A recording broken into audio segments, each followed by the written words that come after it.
2016 was definitely the year of driving Teslas to trucks. Robo-drivers were everywhere.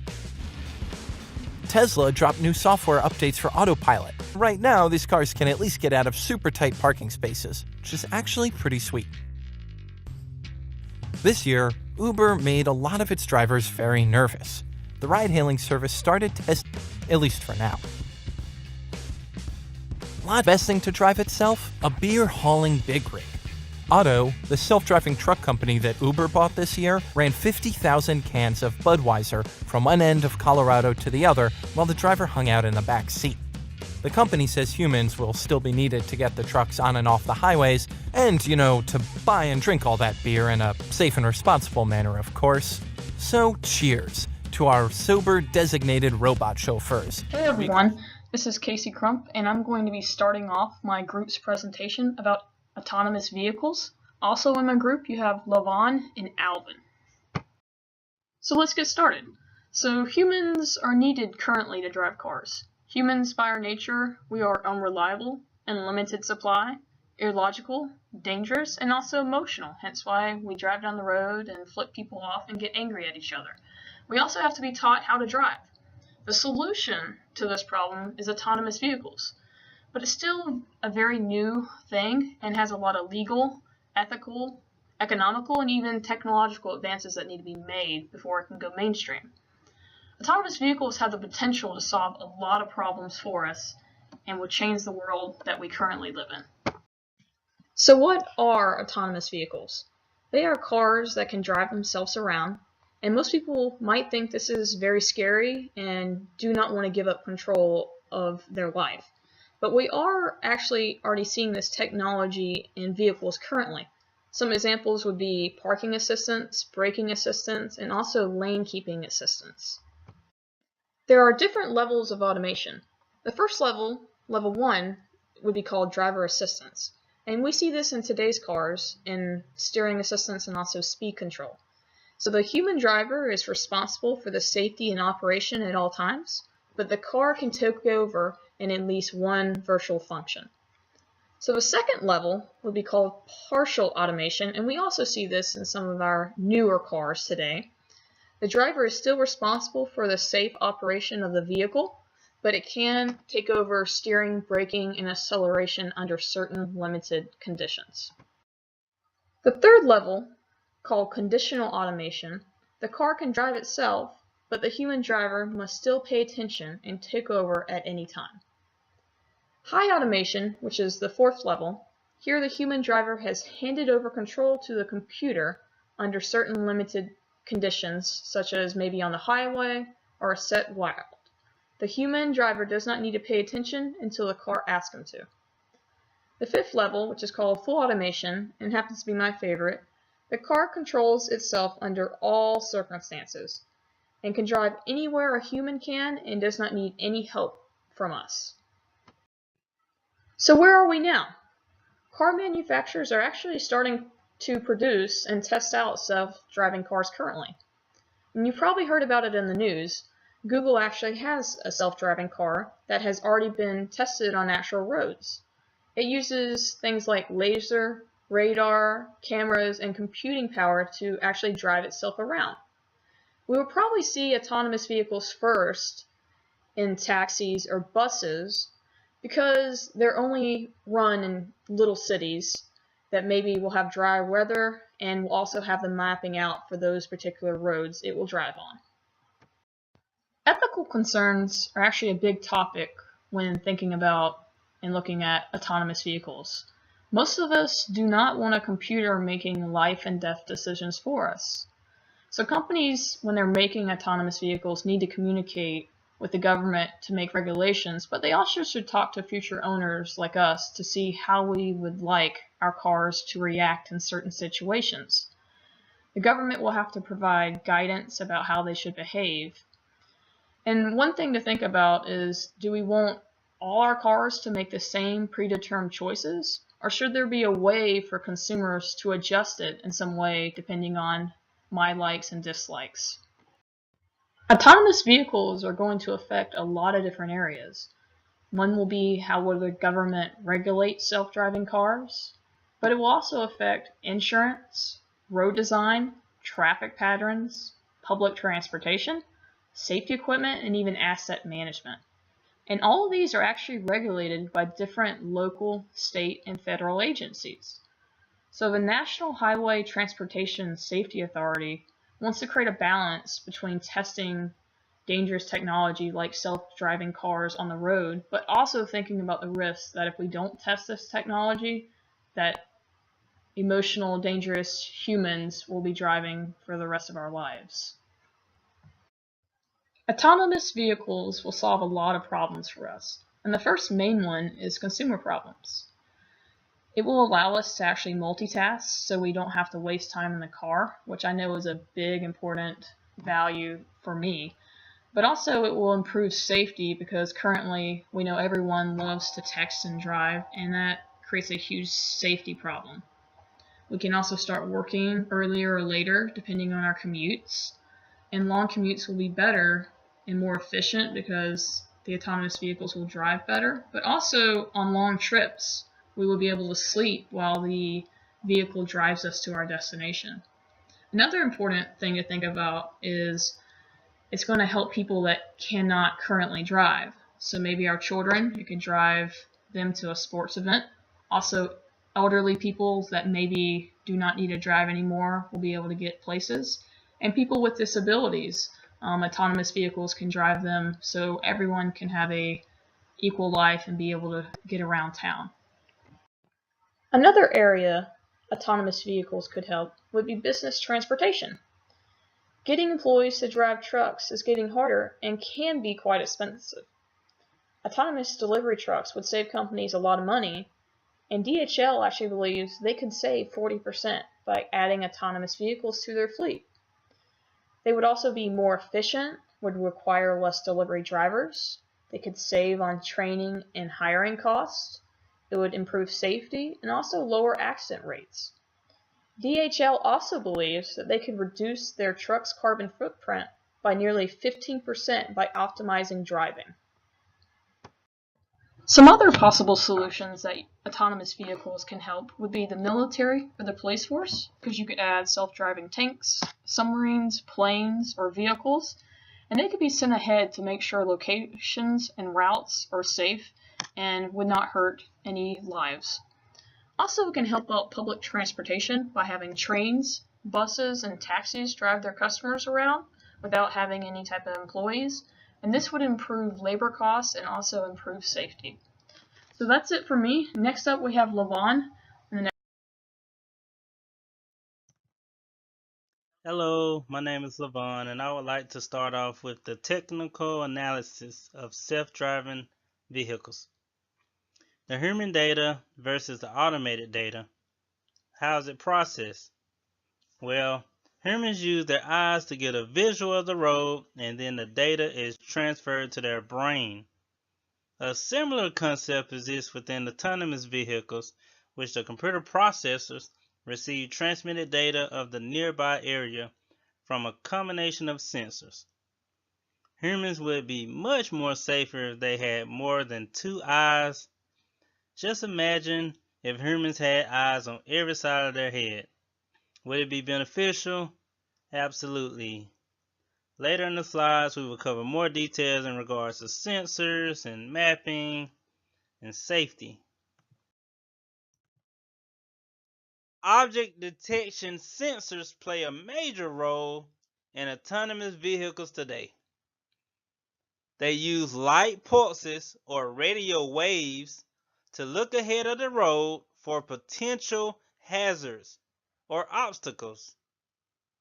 This can work in conjunction with cameras, balancing the strengths and weaknesses of technology. These sensors do not rely on light to see. The two types of object detecting sensors are LiDAR, which stands for light detection and ranging, and radar, which stands for radio detection and ranging. Beginning with LiDAR, it has been known as the master of 3D mapping. It has been considered as the most original costly, and critical technological part of the self-driving concept. LiDAR systems have shown to be very correct in details, but have some difficulty concentrating or thinking clearly during rain and snow events. On the other hand, radar, which has been known as a master of motion measurement, is skilled and proficient at calculating distance and speed. The principle works by detection of radio waves from surrounding objects. When on the road, cars continuously emit frequency waves which get reflected from surrounding cars and other objects near the road. One limitation with radar is noticing or being able to identify if an upcoming obstacle is living or non-living, or whether a traffic light is green or red. The focus on pedestrians. Detection of pedestrians have been an important aspect. People crossing the road do not present much of an issue in developed countries, but more of a serious issue in crowded cities in most countries that are still in development. Pedestrians represent one of the most unpredictable actors on the scene with road traffic. Visual data has been favorably used to detect pedestrians. There are two different approaches to measure pedestrians in the area. The first approach is direct approach, which rely on pedestrian segmentation and tracking of everyone on the scene. The last approach is indirect approach, which is map-based, estimating the number of pedestrians in the scene by area. Use of mapping. Mapping has played a vital role in the technology analysis in autonomous vehicles. GPS systems can pinpoint locations on phones and cars to within about 2 meters, roughly around 95% of the time. That is accurate enough to navigate in the traffic, but just not good enough to let the car drive on its own. High definition maps has been shown to be accurate to within a few centimeters. They can help self-driving cars navigate when conditions make it difficult for sensors to see the road. They also can assist in driving cars through the chaos, such as merging onto a highway entrance ramp, joining a busy traffic circle, or traversing a bridge. Safety. From a maturity perspective, self-driving cars are compared to the level of a teenager when it comes to safety. They are safe in limited situations, but not close to an experienced human driver. With the current self-driving vehicles on the road today, human intervention is required and leads to disengagement. Disengagement presents a risk which demands driver to be attentive and able to take full control at any moment of the vehicle. Disengagements are considered as either manual or automatic.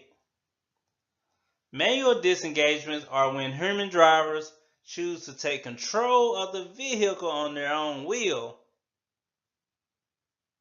Automatic disengagement results from a detection in the system that notices a potential failure or concern to ensure safety under the self-driving conditions. Software programming in these cars are very critical to their functionality. It requires painstaking programming of real-life situations, artificial intelligence, and machine learning in order for self-driving cars to be let loose on the busy roads. In the future, the plan is for self-driving vehicles to be at the highest maturity level, reaching a goal for them to understand what's happening in every conceivable circumstance.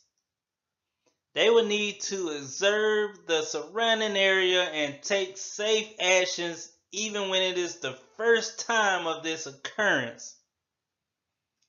The system will understand driver behavior and recognize things that happen out of the ordinary.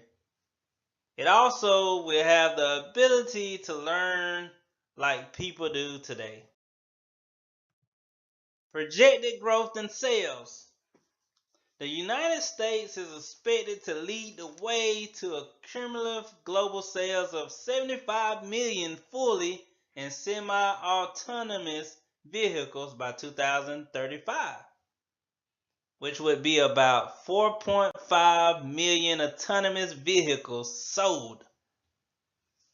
The new forecast reflects a 43% compound annual growth rate between 2025 and 2035, a decade of substantial growth as driverless and self-driving cars alike are more widely adopted in all key global automotive markets. By 2035, most of the new car markets might be captured by vehicles with autonomous driving features. Well, that wraps it up for me. Next, we have Alvin on the next part of this presentation. Thanks. Thank you, Casey. I will now discuss the accident liability and government regulations. Who is liable? AVs bring an expectation that personal liability will decrease due to less accidents. This will, however, expose manufacturers and product developers due to system failure because these cars will pretty much be like a driving computer. So you'll have memory fail, hard drive fail, motherboards fail, amongst other parts that will fail. It may take decades to generate enough AV data to properly price insurance coverage. However, insurance companies cannot wait decades to make coverage decisions related to AV technology as consumers, technology developers, car manufacturers, and regulators may be looking for insurance solutions soon. Government regulations.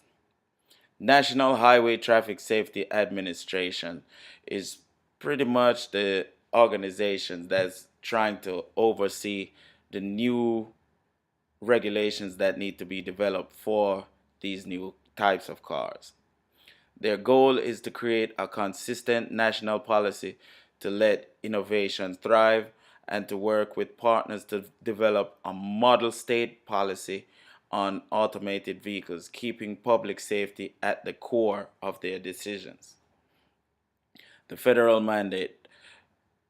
The federal responsibilities are related to establishing and enforcing vehicle safety standards, reviewing and overseeing any vehicle recalls, and educating people about vehicle safety.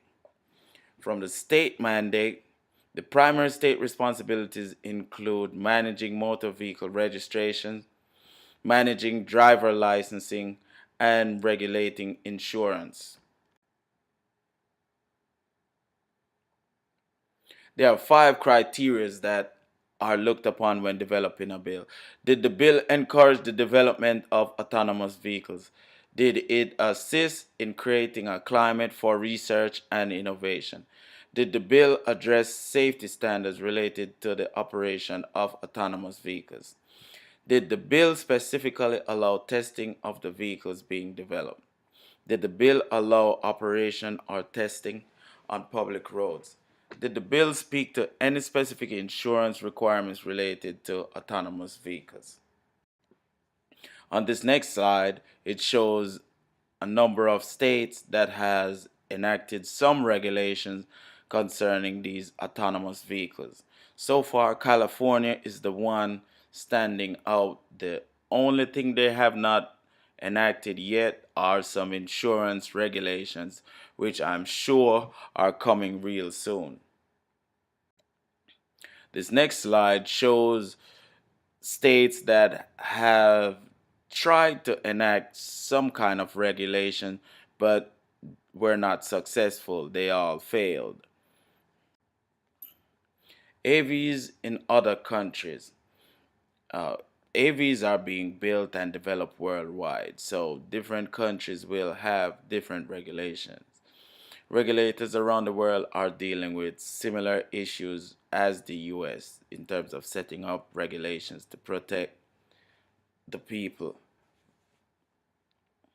Driverless vehicles can legally be tested on public roads in the UK, providing a test driver is present and takes responsibility for the safe operations of the vehicle.